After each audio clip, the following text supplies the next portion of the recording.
So hello guys, তো কেমন আছো তোমরা সবাই? তো এটা হচ্ছে আমার ইউটিউবের ফার্স্ট ব্লগ, মিনি ব্লগ। আশা করছি তোমরা সবাই ভালো আছো, আমি অনেক অনেক অনেক ভালো আছি।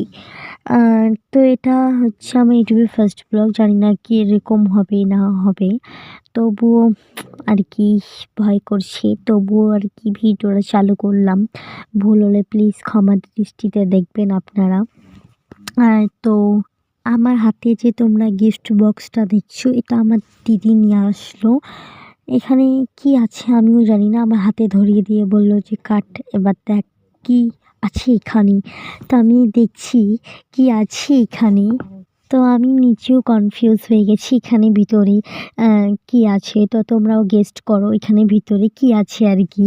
যদি তোমাদের গেস্টটা যদি মিলে যায় তাহলে আমাকে কমেন্ট করে জানাবে, আর একটা লাইক শেয়ার সাবস্ক্রাইব করে জানাবে আমাকে, ঠিক আছে? তাহলে যেন আমি বুঝতে পারি যে তোমরাও গেস্ট করেছো ভালো মতো আর কি।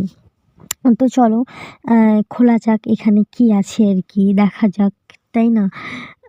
তো এইদিকে আমি খুলে নিলাম এই সাইডটা এখন খুলে নেব আমি। তো দেখছি, ওয়াও, এত সুন্দর কি আর বলবো তোমাদেরকে, এত সুন্দর একটা ওয়াচ, একটা ঘড়ি, মানে দেওয়াল ঘড়ি টাঙিয়ে রাখার জন্য ওটার ঘড়ি নিয়ে আসছে। আমাদের ঘড়িটা খারাপ হয়ে গেছে, তো মা অনেক দিন থেকে বলছিল যে একটা ঘড়ি নিয়ে আসিস, দেওয়াল ঘড়ি নিয়ে আসিস, তো নিয়ে আসছে। তো ওয়াও, এত সুন্দর যে আমি ভাবতে পারিনি। এই সাইড দুটোতে দিয়ে দেখছি ফাঁকা ফাঁকা ফটো লাগানো, ওগুলো কিন্তু নিজের ফটো লাগা যাবে। তো ঘড়িটা তোমাদের কেমন লাগলো না লাগলো কমেন্টে আমাকে অবশ্যই জানাবে। তো টাটা, থ্যাংকস ফর ওয়াচিং।